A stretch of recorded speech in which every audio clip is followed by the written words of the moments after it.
Hello, you wonderful people, and welcome to another episode of Super-Fanta-Fi. This being a show where I talk about TV shows of the supernatural, fantasy, and or science fictional genre. For today's episode, I'm going to talk about the latest episode of Legacies. A lot of really interesting things went down in this episode, so let's break it down. I do enjoy, the whole situation of, I was wondering I wish we would have gotten more with it, the whole, obviously having Landon reading the book kind of, bring it, because obviously we know, Raphael is descendant of King, so it's you're descendant of King Arthur, and it's why was Hope in the story? It's I don't know. I was wondering, are we setting her up to kind of be the Merlin of that universe? I was wondering, I would have loved if we actually kind of gotten a little bit more of that, but for Raphael, it's nah, man, I'm not all about that king stuff, it's I'm already a werewolf, but it's I just want to live normal, because for him, it's I finally have everything's fine, everyone's okay, Hope is back, you're back alive, everything's fine and dandy, so it's I finally got what I want. But just when that happens, he starts spewing up black blood, and it's he's dying too. So obviously you have Alaric confronting the necromancer, which he's just kind of well, I kind of held up my end of the bargain, but the fact of the matter is I cut them loose like I told you would. But it's right, by doing that, they're going back to the state they were in before you resurrected them, and that's death. So, and it's 1 out of 3 ain't bad. It's kind of what he was saying. So, and he was also insinuating, well, the same thing won't happen to Landon because Landon's a phoenix, so his situation's so complicated, which we'll get to that later. But it's Raphael's at the end of the day, he's only they were able to extend it. I forgot how they went about it, but they were able to extend his life for at least one more day. And for Raphael, he didn't want to just sit around waiting. It's he'd rather, hang out with Landon. They even had plans to go hang out with his dad, go fishing and stuff like that. But when they got there, his dad wasn't there. So for Raphael, it was just kind of it all fell apart because he wanted just one day, because obviously he is scared of death, because he was I wanted just one perfect moment, just one last thing I wanted, which is to hang out with my brother and hang out with my dad. That's what he wanted. But at the end of the day, he couldn't get that, And obviously it just makes Raphael even more pessimistic, thinking this is how it's just going to end, because he's nothing ever works out the way I want it to. Nothing kind of ever works out for me. So he's very down about it. But you have Landon being no, it will work out, which I love that, well, not love, but it's just, I like that, the whole Caleb situation where it's everyone's a little more optimistic, and he's yeah, we gotta, be realistic about this whole situation, because he's coming at it from a pessimistic point of view. MG, Alaric, Lizzie, and Jeb are all looking at him, and he's what? I'm just being realistic here. He's yeah, because he's going to be dead tomorrow. And then they all look at him again, and he's wait, I said that out loud, did I? I am so sorry. But I thought it was interesting. Maybe this came up in Vampire Diaries or the originals, but I don't remember that. Jed being when wolves are about to die, they go off because they kind of cut themselves off to die kind of alone.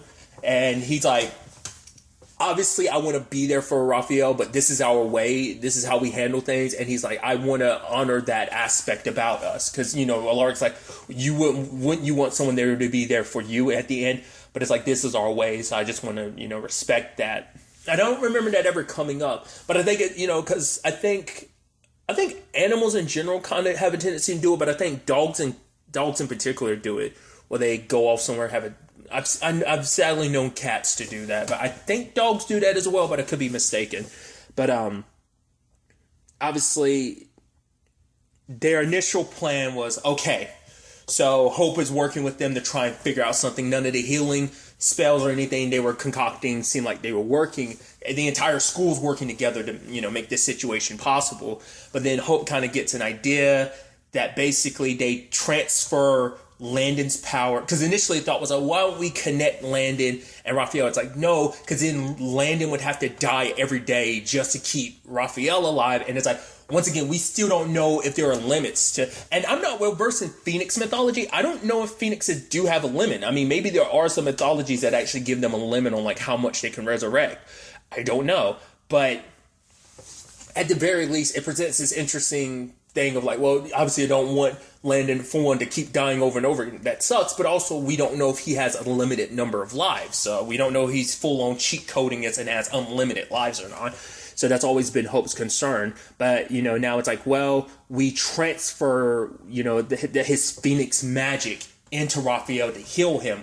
But in the process, it would make Landon human again. But Landon at the end of the day is willing to do it if it means sacrifice. Because I think that's the mess up thing. Because obviously, like, Landon's always wanted to kind of be special, you know? He kind of embraced it a lot more. He was always like, oh yeah, there's something about me. You know, he embraced being special. Raphael was kind of the most like, I don't want to be. So I think that was kind of like supposed to be like the, not, I guess, irony of it, that Raphael ended up, you know, being the one that still gets to be quote unquote special while Landon kind of loses what makes him special in his eyes, you know? But when it was all said and done, it didn't work because Landon's no longer Phoenix. I was like, damn, like the golden arrow did its job. It killed the Phoenix. It slayed the Phoenix. He came back to life, but as a human, that side of him is gone forever, which I was like, dude, I was like, that's crazy to think of. I mean, once again, it's kind of a cheat code. It kind of reminds me of Misfits. Spoilers for Misfits. There's a character, it's kind of a whole reveal, and much like Landon's about Nathan finding out like, oh, I have the ability to not die. I should have not even said his name. But Nathan kind of gives up that ability at the part throughout season or series 2. He gave it up, and so we never. There's a side thing that kind of tells you later on, I think, what ability he got, because obviously the actor who plays Nathan, who's the actor who plays Klaus in the Umbrella Academy, he left the show at the end of series 2. So, but like I said, I think they're little shorts connected to kind of like what he was up to. But that's about it. Regardless, it just kind of reminded me of the same. Like that's immediately where my brain went, thinking about the parallels between their circumstances. But yeah, like that was just, and because to me, my thought was immediately like, so what the necromancer says, does that maybe Landon being a Phoenix still kind of he was able to kind of cheat and skirt the rules a little bit differently than Raphael and the others, because that's what I was like, now that he is human, wouldn't he technically still fall to it? I mean, I wouldn't think so, but I mean, like I said, just being a, you know, Phoenix at his nature, maybe it countered that, even though he lost it, you know, last gift of being a Phoenix. So now at the end of the day, it's like there's nothing they can do to help Raphael. So they want to, you know, what do we do now? But for Raphael, it's like, I don't want to waste any more time. I want to, you know, enjoy this, you know. For him, he ends up talking about later his idea of what heaven is, you know, and obviously, you know, CW and everything, it was how heaven worked on Supernatural, was you relive like your life. And he's like, being able to relive like some happy moments, say like this moment, kind of being surrounded by everyone, because this school became his new family, you know, after it just being him and Landon for so long. Like now he's able to kind of like, they're able to have this family together. And, you know, he wants to celebrate. He's like, don't treat it like a funeral, celebrate it. He's going around, you know, telling everyone to kind of pep up, you know, it's like, have some fun. But MG's like, we can't. But he's like, you know, tell some funny stories. And everyone's kind of getting into it, except for Landon, because Landon kid's like, there's so much going, I can't feign it. But he's like, don't worry, like, you know, just you and me, we'll go off together, you know, I want to spend time alone with my bro. Like, I've done what I needed to here, got everyone sparked up. I had the fun time, the final fun time, and run around with everyone else. Now I want to spend this time with my bro, you know? At the same time, you have a Lark going to Mac, and it's like, yeah, I know I haven't really contacted you and everything, but he's like, I need your help finding someone. It's like, don't worry about it. She was initially, I don't know why I said that. Ignore me. My brain kind of goes a lot faster than my mouth does sometimes. The fact is, it's like she didn't want to help him because obviously they have the very contentious relationship they kind of have and dynamic. But he's also like, yeah, but when I told Caleb to compel you, not only did I wipe your memory, I basically told you to help me whenever it came down to it. It was kind of a life and death thing, so you kind of have no choice but to help me, which is kind of effed up. But obviously it's like in his universe, in particular, I feel like the originals as well as Vampire Diaries probably did it the most, but the originals did as well, like the whole using that compulsion to your advantage. Like, I feel like it doesn't come up that often during this series. It comes up, but not, I feel like not as much as it did like because like Vampire Diaries, it's like every time you turn around they were compelling someone. I feel like it just hasn't come up. You know, I'm probably remembering it probably coming up a lot more consistently than I'm thinking, but it doesn't feel like it's as often as like the Vampire Diaries. I feel like it happened the most there. It happened quite a bit in the original, but I feel like not nearly to the extent it did in Vampire Diaries. But they end up tracking down Raphael's mom, which obviously he has to fill her in about, well, he's also a werewolf like you. I won't go into details because it's a lot of complicated stuff, but he's only got one day. He's dying. But for her, it's like, I wasn't a mother for his entire life. Like, who am I to come back into his life now? Like, even if it is the end, I wasn't a mother I wasn't there for him in his entire life when he needed me. I'm sure for her it was more so like, I don't deserve to be there for him at the end, you know? I'm sure it's also fear of like, you know, she probably didn't know like how Raphael would potentially react to seeing her. I'm sure that played a role. But Mac ends up letting, and I thought that was so interesting, once again, because of the compulsion and everything. Like, the compulsion is very broad, so she's still able to kind of maintain a lot of herself. And it's like, I think she'll come back. And he's like, based on what?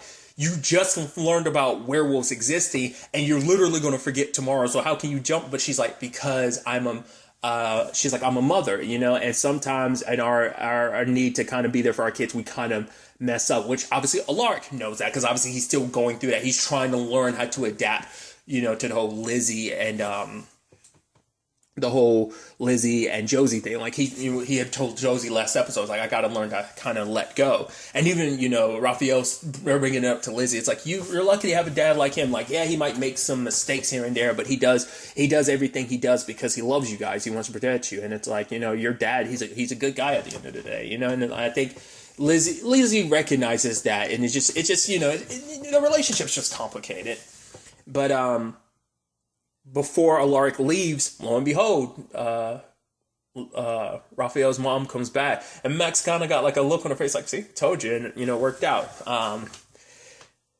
But obviously they're down to kind of like the wire, but luckily Jed shows up and he's like, I know, you know, the pack, you know, you kind of wanted to handle this alone. You didn't come to the pack for help, but we figured we wanted to do this for you. And they were able to track down his dad. And it just kind of, yeah, you didn't come to us to be there for you, but we wanted to be there for you in our own way and help you out. And it's like, we brought your dad here, so you're not, you know, you do have someone by your side through this. So his dad shows up.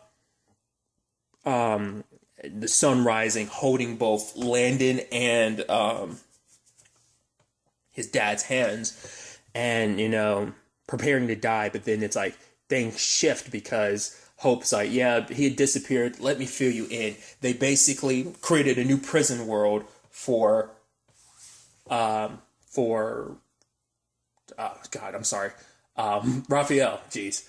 Obviously, in the prison world, time doesn't really pass, so they kind of keep him in there. Like, it's, you know, and they're like, you know, the whole voiceover was kind of like, you know, maybe that's what heaven is. Like, yeah, he may not be able to, you know, everyone kind of being able to save their God. Like, we might not be able to stay here with him, but he has everything he needs to kind of survive, because it's not just him that's going to stay. Like, his dad's going to stay, and so is his mom. And, you know, she's like, yeah, if that's what you're going to call me, and he hugs her, you know. Because despite everything, it's like, you are my mom, and I'm happy, you know, in this moment where I thought, like, you know, not only does he get his dad, he got his mom too. He got to say goodbye to everyone. Look, Caleb being like, you know, trust me, man, not for a sec, I didn't doubt nothing. I didn't doubt. He's like, okay, yes, I actually quite doubted this whole situation, you know, and kind of saying goodbye to everyone. And, you know, Landon and him having their final goodbyes. And I thought that was so, because I thought about it too. I was like, right, we literally just set up last episode Raphael being a descendant of Arthur and everything. And I'm like, are we just, so that makes me think, like, they're going to find some way to heal him, maybe, or maybe he's going to come out of this world because he needs to do one last thing. And even if he has to die to do it, then he'll make that sacrifice. Maybe that's what this is. I don't know. Because I'm like, they set that whole thing up, his lineage and everything. I'm like, you're just gonna leave. You introduced that last episode, and now you're just gonna immediately kind of like, write that off for a bit. I'm like, that's why I feel like that has to come back in a major plot point, whether it's something related to Malivore, which I'd assume it would be. But I'm curious to see how they would handle that. But Landon giving him the sword and everything. It's like, this isn't goodbye. Like, well, it is goodbye, but it's like, I'll come and visit. I promise I will. But Raphael, more so than anything, it's like what he wanted Hope to do was like, look after you while I was gone. And it's like, well, you don't have to worry about that. Now that I'm human, she's never going to let me step foot out of the school. And he's like, yeah, you're right. She's not. But it's like, live your life, this is literally your last life. Live it to the fullest, so, and he's kind of going to get a little bit of that life too, He's like, he gets to go off, with, his dad, obviously, who he met up with last season. His mom, he's never really had an opportunity to know, get to be with them. It's like, it's like he gets to be with his family. Sadly, it made him, he had to leave behind his new family just to get kind of his old family back. But, yeah, I mean, and even Raphael being like, are you sure about this? And his dad's like, I've kind of been a hermit, so this is perfect for me. And his mom's like, because there's never going to be like a full moon, I won't have to worry about changing. So since it's always going to be the same day, so it's like, because of that, I don't have to, it works out for me. But it's also like, them just being there together, going all in, and it's like, yeah, I guess it's kind of a family thing. I also love as they're leaving, he's like, also, did I tell you we're royalty? I'm like, yeah, I got to fill them in on about that. So that's going to be neat.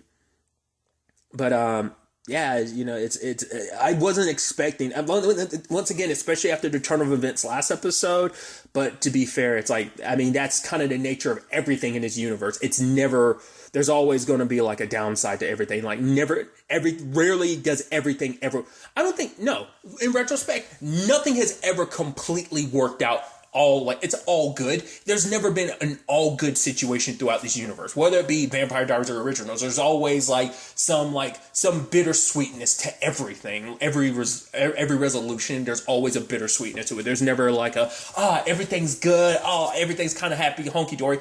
Vampire Diaries ending is the closest you get, but even that's kind of like sad in many different other regards, hence the bittersweetness. So it's complicated, But sadly, for Landon and Hope, it gets even more complicated. Hope is like, you should go over there. You get to be with Raphael, plus you'll be safe. And he's like, for him, he's lashing at her because it's like, oh, because I'm back to being weak. And she's like, no, I never said anything like that. He's like, because I'm not the Phoenix anymore. Now you got to spend the rest of your life protecting me. She's like, I never said any of that, But for him, it's like, why he's so pissed is because he knows how much of him no longer being a Phoenix, how much of that impact that had on their relationship. Because remember what he said at the end of it, when the whole thing got presented at first, Hope didn't bring it up. It's like, that's why Hope's not here to talk to me about it herself.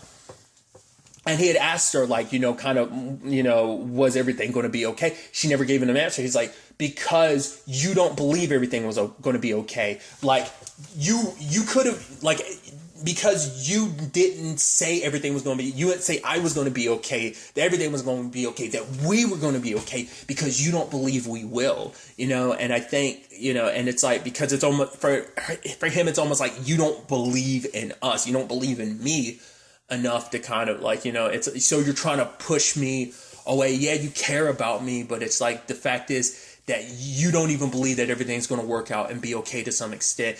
But for him, it's like, you wanting to kind of box me in like that, it's not, I promised Raphael I was going to live, and that's not how I'm going to live. That's not a way of living.